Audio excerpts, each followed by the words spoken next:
We have art so that we do not perish from the truth. Let's just think about that for a second. It's this powerful idea from the philosopher Friedrich Nietzsche. He's basically saying that raw, unfiltered reality, it can be too much. It can be overwhelming, even crushing. So we need a buffer, right? Something to help us process the harshness of it all. And that idea? It's the perfect launchpad for what we're digging into today. We're going to explore one of art's most fascinating and mysterious figures, the one who takes the absolute harshest truths and dresses them up in the colorful clothes of a joke. We're looking into the jester's shadow and the strange art of laughing with the abyss. Okay, so let's get right into it.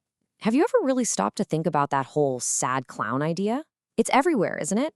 From operas to the circus to huge blockbuster movies. It makes you wonder, why does the clown's laughter so often seem to hide this secret sadness? That's the real mystery we are unpacking today. To get to the bottom of that, we have to start with the familiar face, the one we all think we know. So, part 1, the jester's mask and the performance of mirth. So, on the surface, the jester's role seems pretty straightforward, right? He's the harmless entertainer. He's the one person in the whole royal court who's actually allowed to speak truth to power. But there's a catch. It has to be wrapped in a joke. His job is to take a pin to the inflated egos of kings and queens, making those tough realities a little easier to swallow, and reminding everybody that, hey, even the most powerful people are still just people. But here's where it gets really interesting. This whole performance reveals this incredible duality. On one side, you have the persona. Playful, a truth teller, seems totally harmless. But lurking right behind that mask is the shadow. A deep well of chaos, a biting cynicism, and maybe even some nihilistic impulses. And that shadow, that's where the jester gets the real power. It's like a bridge between our neat, orderly, conscious world and the wild, messy depths where all the forbidden truths are hiding. All right, so let's tune out the loud performance for a minute and listen for something quieter, something much darker. This is part 2, the shadow's whisper, the darkness behind the joke. And here's the crucial point. That laughter we hear, it isn't always about joy. A lot of the time, it's actually a super sophisticated defense mechanism. It's a way to stand right on the edge of the abyss, the terrifying truth of existence, and not fall in. That laughter is what keeps the darkness at bay, and it's what allows the jester to look at things the rest of us are too afraid to face. So, what is this darkness made of? Well, it often holds this deep cynicism about whether humanity is making any progress at all. It creates this space where nothing is secret and everything is fair game for ridicule. It's a subversive power that wants to tear down structures, and if there's no moral compass, it can turn into pure cruelty. That's the kind of laughter that leaves a cold, biting aftertaste.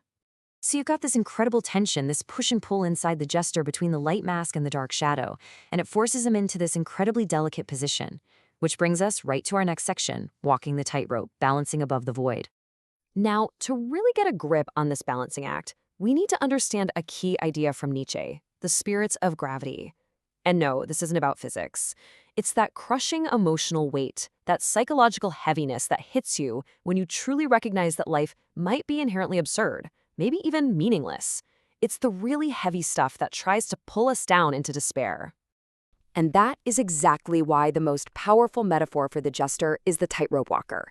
He's up there, performing this amazing act of levity, looking so light and carefree to the world. But right below that rope is a void of profound existential despair, created by that very spirit of gravity. He's mocking how serious everyone else is, while secretly struggling with the same hollowness he points out in them. But what happens when the performance isn't enough anymore? When that tightrope starts to wobble and the void starts to look up? Well, any journey into the shadow has to end with a moment of reckoning. So part 4, confronting the ugliest man, the ultimate punchline. And this brings us to maybe the most critical question for our jester. What happens when the joke just doesn't work anymore? When it stops being a shield? When the laughter finally fades and he's left all alone with nothing but his own reflection in the abyss? The punchline is a brutal one. He must confront the ugliest man. And this figure, another one of Nietzsche's ideas, isn't some monster out there in the world. It's himself. It represents every part of his own being that's the hardest to look at, the parts of his own soul that he can't just laugh away. But, and this is so important, this confrontation is where the real transformation kicks off. It's a 2-step process toward putting himself back together.